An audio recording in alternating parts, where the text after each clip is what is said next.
Ahí se puede ver la presentación. Ahora les voy a presentar lo que es los avances que se tienen hasta ahorita de la tesis, que tiene el título de Perfilometría de superficies por proyección ortogonal de franjas de color.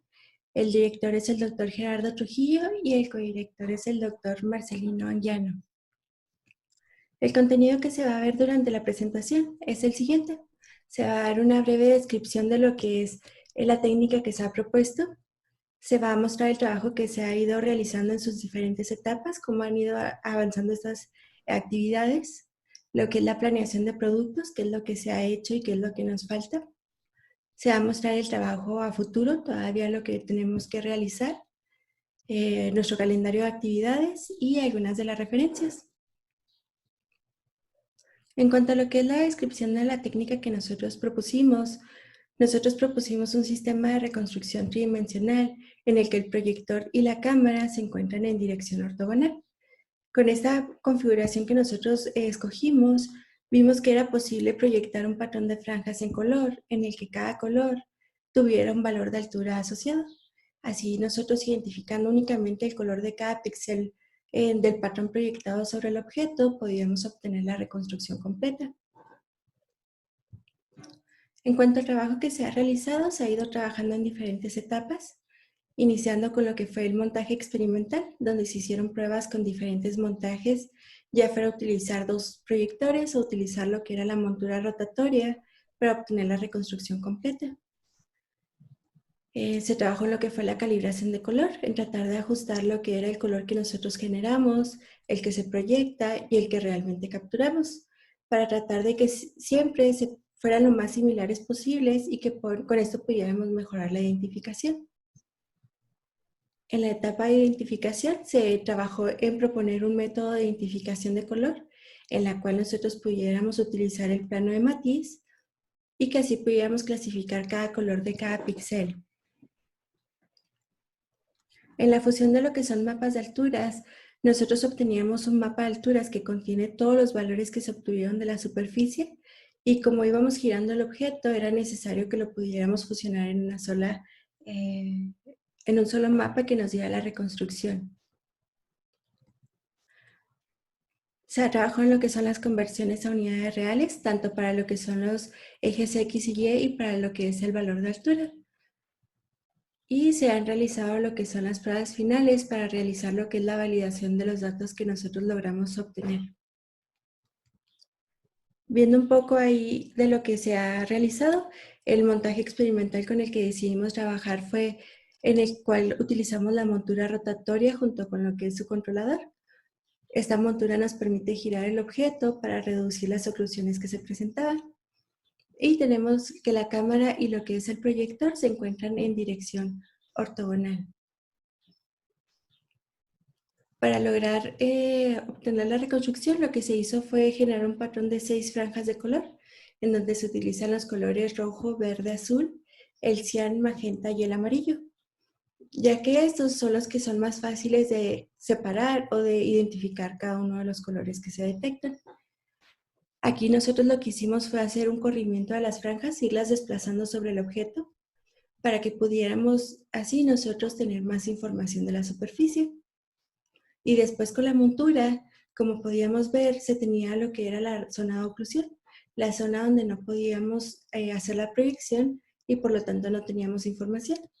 En esta parte lo que se hizo fue girar el objeto. Al girarlo nosotros podemos ver que se puede hacer la proyección sobre las zonas faltantes.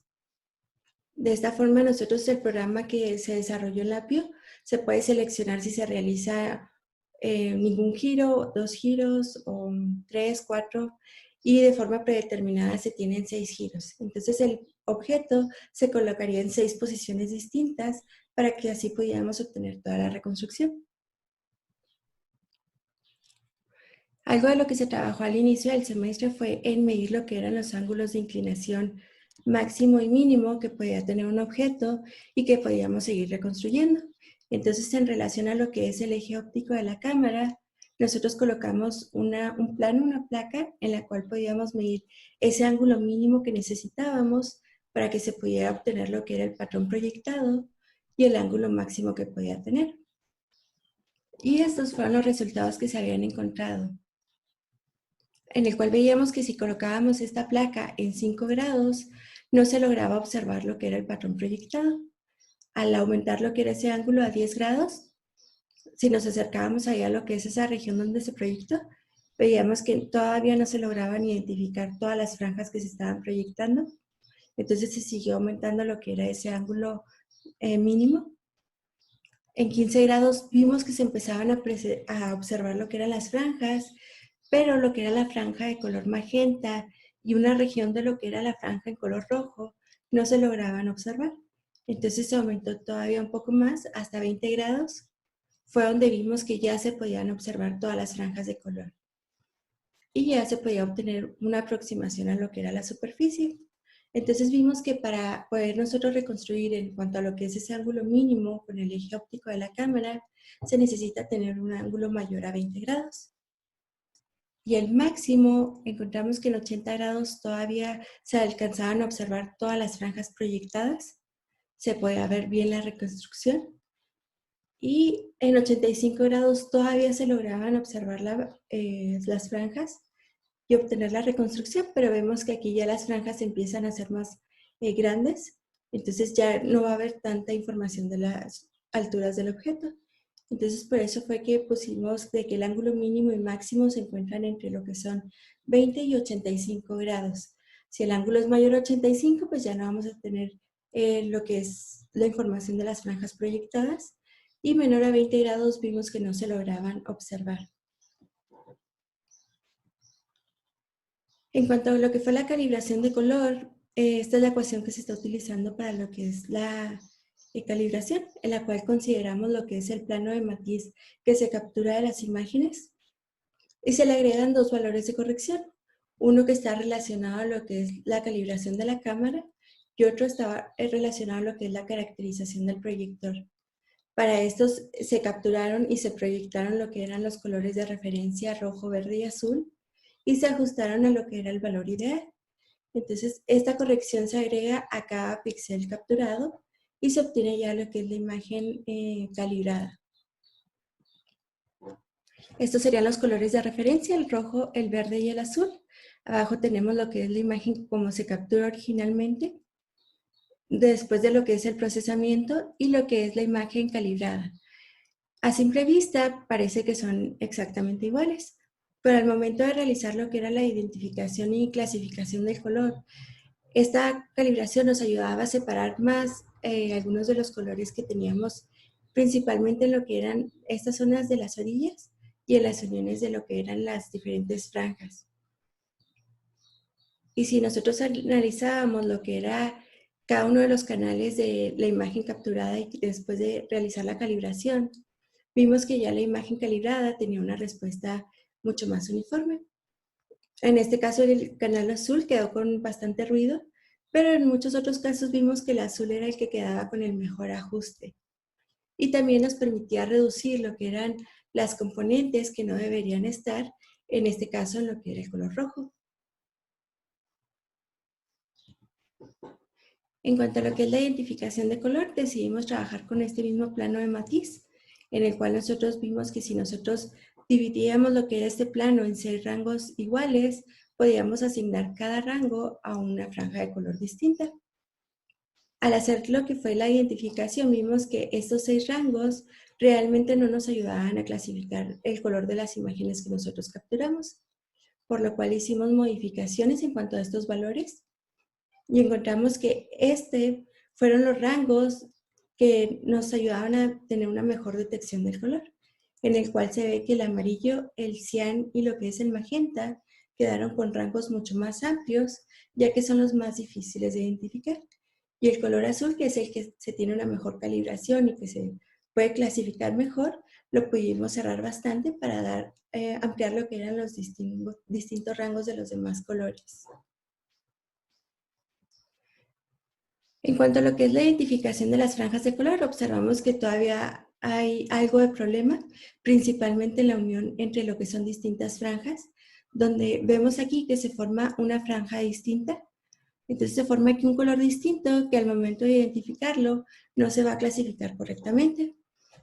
Aquí la prueba que se ha hecho y con lo que se ha estado trabajando es un espacio oscuro entre lo que son estas franjas, el espacio es entre 1 a 2 píxeles. Entonces con esto nosotros podemos separar mejor lo que son los distintos colores. El problema es al momento de asignar los valores de altura, aún con los corrimientos que nos ayudan a compensar ese pequeño error que se va a presentar, veríamos que en alguna imagen este espacio negro, el valor de altura que se asigna va a ser 0. Entonces, pues ahí va a haber una pequeña alteración en los valores. Aquí esta parte es donde todavía se ve que se puede encontrar una mejora para mejorar lo que es la reconstrucción, haciendo una clasificación del color más exacta. En cuanto a lo que fue la conversión a unidades reales, en cuanto a lo que son los ejes X y Y, se había calculado lo que era el tamaño de píxel, que es de alrededor de 100 micrómetros.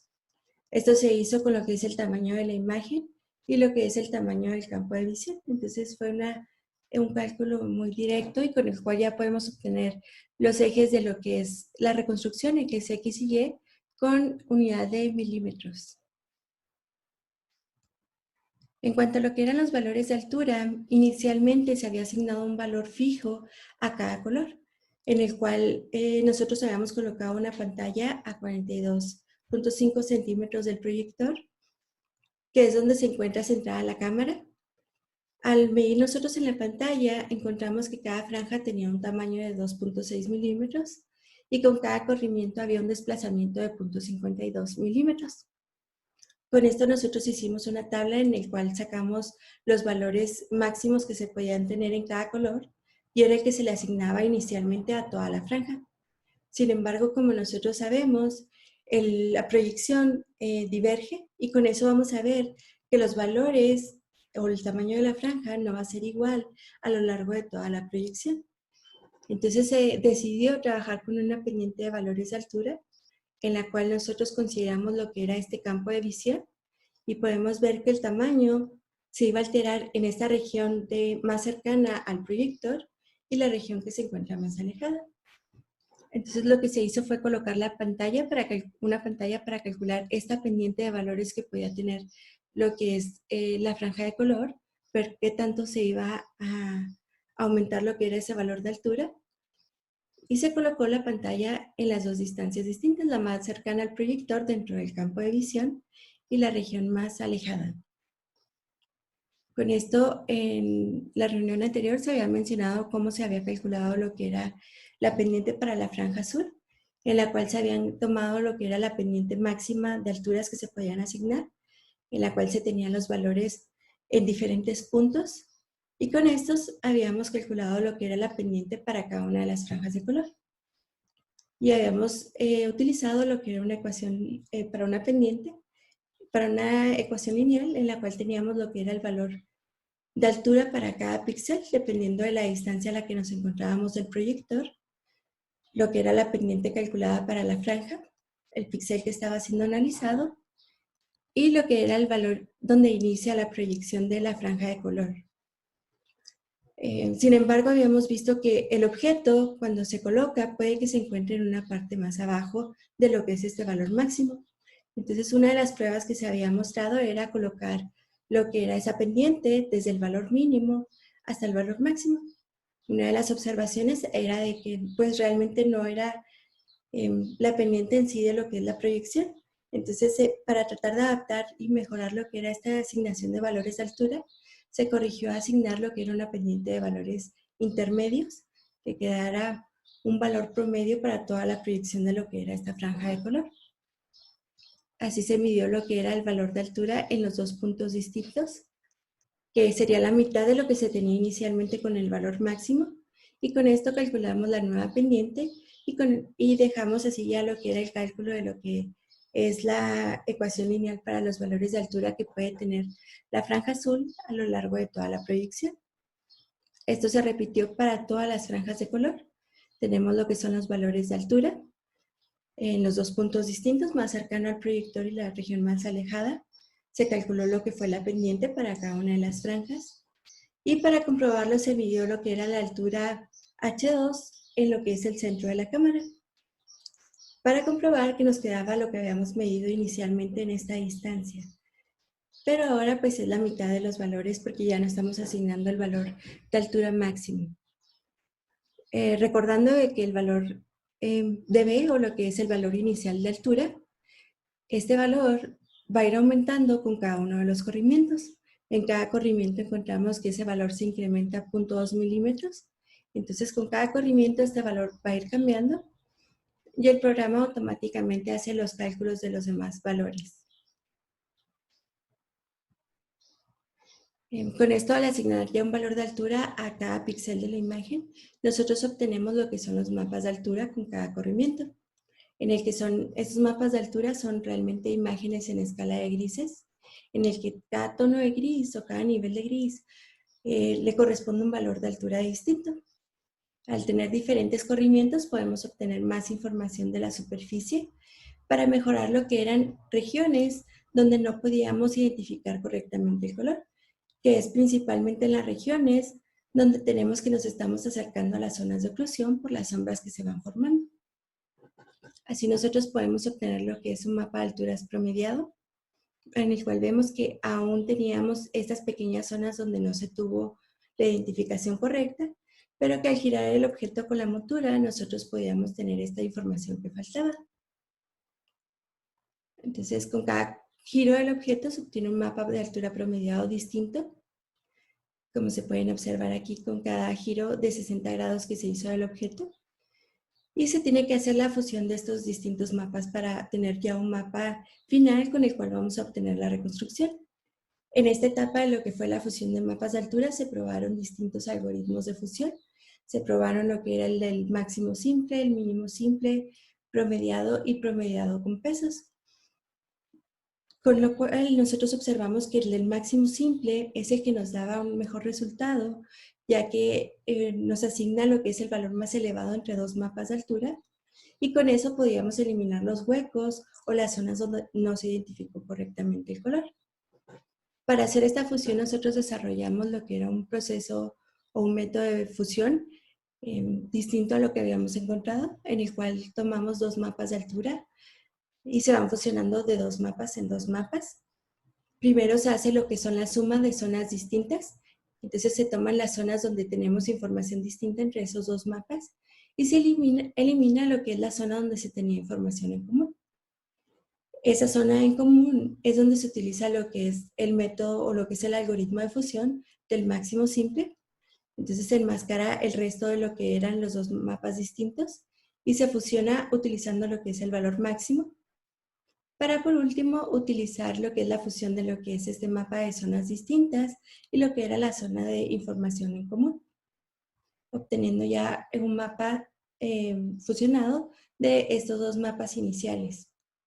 Después se toma este mapa resultante y el mapa que se obtuvo con el siguiente giro del objeto, y así se va obteniendo lo que era la fusión completa del mapa de alturas.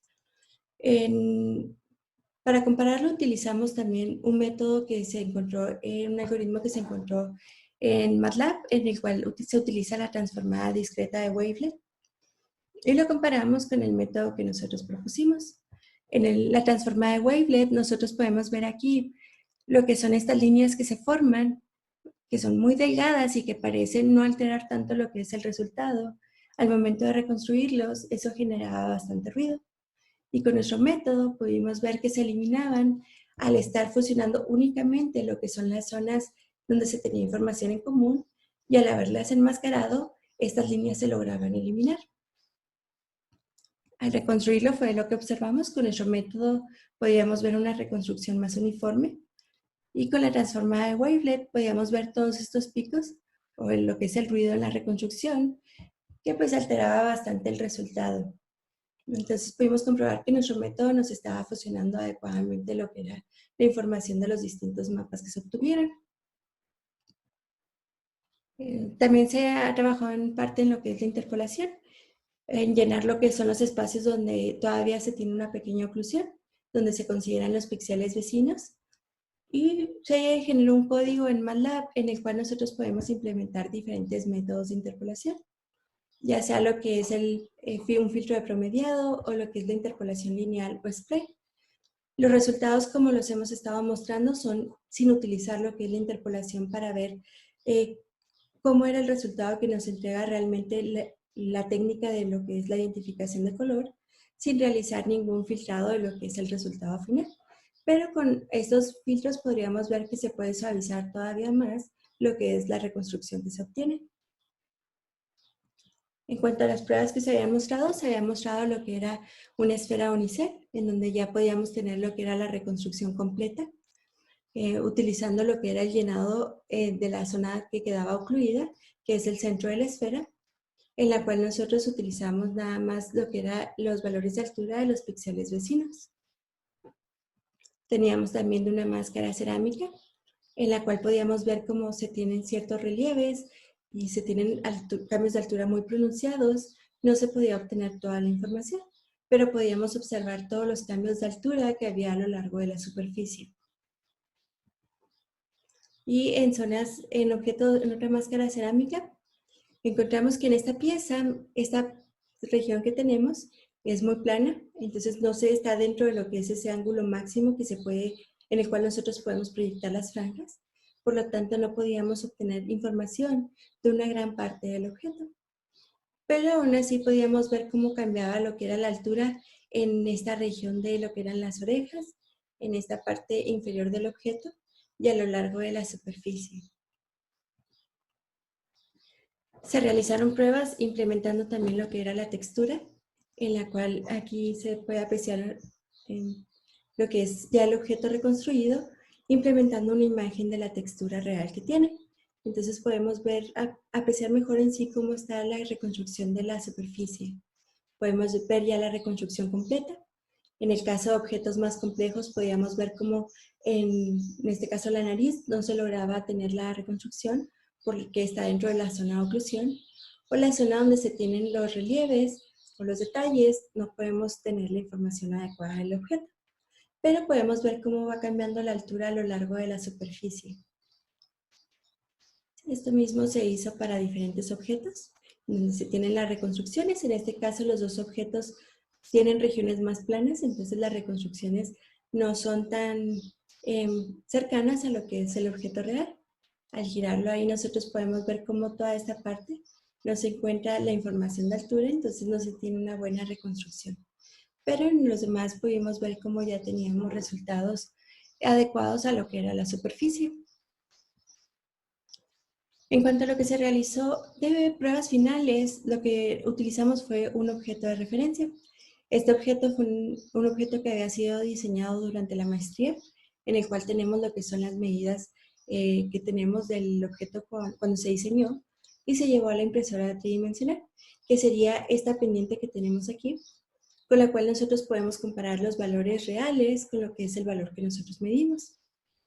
En este caso vemos que está sobre una pequeña base, pero esta es la pieza con la cual se hicieron las pruebas finales.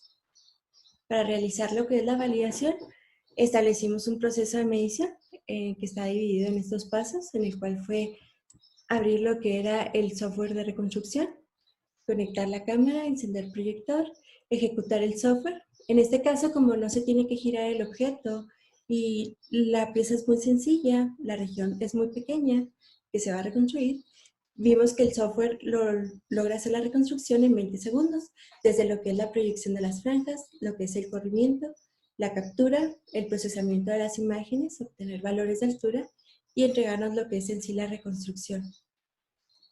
Después de esto se apaga el proyector, se apaga la cámara, se cerró lo que es el software y se guardan los diferentes archivos.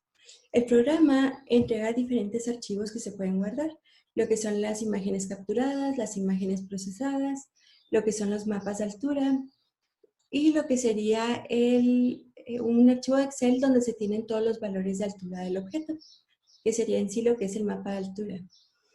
En este caso, los archivos que nosotros estuvimos guardando para estas pruebas fueron lo que fueron las imágenes ya filtradas, lo que era el mapa de altura y lo que era el archivo de Excel. Con el archivo de Excel nosotros podíamos extraer los valores de altura directamente, podíamos hacer lo que era la parte de validación y las imágenes filtradas se guardaron por si era necesario hacer un cambio en alguna de las etapas anteriores, ya fuera en la identificación de color, en lo que era la pendiente de valores de altura o en la parte de fusión.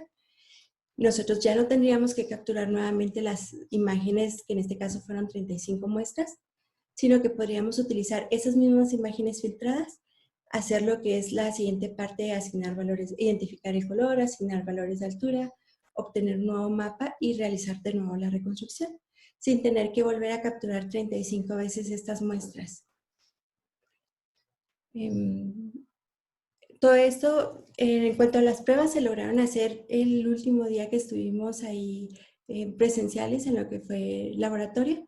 Ya todo el resto de lo que fue esta evaluación con los datos se tuvo que trabajar con las muestras que se lograron guardar. En este caso es un ejemplo de los mapas de altura que se obtuvo lo que es esta pendiente, en la cual vimos que había regiones, en algunos casos, donde no se identificaba adecuadamente el color. Pero podríamos ya tener una reconstrucción muy similar a lo que era la pendiente en sí que nosotros tratábamos de reconstruir. Para realizar la validación con los valores reales que nosotros tenemos y compararlo a lo que realmente medimos, lo que se hizo fue tomar dos valores de altura de dos puntos distintos. En este caso, lo que es H2, vimos que en este punto tenemos una altura de 12.5 milímetros. Y H1, que sería este punto, tenemos una altura de 1 milímetro. Entonces, recordando que la altura real del objeto era de 1.5 centímetros o 15 milímetros, entonces aquí todavía tenemos valores que pueden tener una altura más elevada y por lo tanto, pues, parece muy similar a lo que deberíamos de obtener. Después medimos la distancia entre estos dos puntos distintos, en el cual esa distancia vimos que era de 18.79 milímetros. Como no teníamos el punto donde se tomó la medición o los puntos que nosotros íbamos a evaluar para compararlo con el punto de altura real, lo que hicimos fue sacar la pendiente que tiene el objeto. Esta rampa, cuál era la pendiente que tenía cuando nosotros la reconstruimos y la pendiente que tiene el objeto que nosotros diseñamos. Encontramos que en este caso, en este ejemplo, la pendiente calculada es de 0.57 y la del objeto real diseñado es de 0.75. Entonces, este procedimiento se hizo para las 35 muestras que se tomaron, en donde se sacaron los mismos puntos H2 y H1 de los 35 mapas de altura. La distancia es la misma entre los dos puntos distintos y se calcularon pues las diferentes pendientes. Aquí se muestra lo que son las primeras 15 muestras. En realidad, esta tabla está para las 35 muestras que se tomaron. Solamente se muestran las primeras 15 para no tener una tabla tan grande, donde vemos los distintos valores de altura que se midieron, lo que es la pendiente que se calculó y el error que se tiene respecto a lo que es la pendiente real del objeto que fue diseñado. Con esto nosotros pudimos sacar lo que es la medida del error, que fue de 0.22, lo que es la desviación estándar del error de 0.04, y en relación a lo que es la medida del error sacar la exactitud de 0.22, y en relación a lo que es la desviación estándar sacar lo que fue la precisión de más o menos 0.13. Con todo esto nosotros pudimos sacar también lo que fue una gráfica de lo que es la distribución que tienen los datos, de los valores que se midieron y la frecuencia que tienen esos distintos datos. Y podemos ver que nos estamos aproximando a lo que es una distribución normal. Parte de lo que falta en cuanto a las pruebas es comprobar que realmente se tiene esta distribución normal. Para hacer lo que es la prueba de chi cuadrada, se tiene un código en MATLAB. Sin embargo, aquí en la computadora yo no tengo MATLAB, entonces por eso es que toda esta parte de la evaluación se tuvo que trabajar directamente con lo que es el archivo Excel y hacer todos los cálculos un poco más manuales ahí en Excel. Ya en MATLAB nosotros podríamos extraer directamente distintos puntos de altura, podríamos hacer esta parte de lo que es la evaluación. Parte de lo que se estuvo trabajando fue en la escritura de la tesis. Se redactaron los capítulos 7 y 8, lo que es la identificación de color y el análisis, lo que son mapas de altura y lo que es la fusión. Se inició a trabajar en esta semana en lo que son la redacción de pruebas finales y validación, al menos en cuanto a lo que es el procedimiento que se ha hecho hasta ahorita. Y faltaría terminar este capítulo y lo que son las conclusiones para ya terminar lo que es en sí el archivo de redacción. En los demás capítulos hay algunas referencias que se quieren agregar que se consultaron después, entonces faltaría esa parte de ir actualizando algunas de las referencias y también modificar algunas figuras que se tenían. Se estuvo trabajando en cuanto a la planeación de productos académicos. Los primeros 3 artículos ya se tenían publicados o que fueron presentados en revistas. El último artículo estaba pendiente por enviar a revista, ya que había sido rechazado en lo que era la revista Applied Optics. Aquí lo que se hizo fue hacer correcciones, modificar todo el artículo con ciertos puntos que se nos habían hecho, hay algunas observaciones que se nos hizo en Applied Optics, como agregar lo que eran los ángulos de inclinación mínima y máxima que podíamos medir, tener lo que era esta validación de exactitud y precisión del sistema, y también se agregó un poco más de la descripción de la fusión que se hacía. El artículo fue enviado el mes pasado a la revista Optics and Lasers in Engineering y se encuentra ahorita en revisión. En cuanto a trabajo futuro, como pudimos ver, en cuanto a la identificación, todavía hay correcciones que se pueden hacer principalmente en las zonas donde se unen las distintas franjas. Aquí uno de los puntos era tal vez considerar los píxeles vecinos, el color que se tenía a un lado de la franja para confirmar cuál era el color que estábamos realmente detectando. Pero estas correcciones no se alcanzaron a implementar. Entonces aquí todavía hay algo de trabajo que se puede realizar. En cuanto a lo que son las reconstrucciones de zonas de oclusión, para esta parte que no podemos reconstruir, sin tener que tomar lo que eran los píxeles vecinos, se propuso utilizar un sistema, un montaje auxiliar en el cual utilizábamos un espejo para proyectar lo que era un patrón sinusoidal.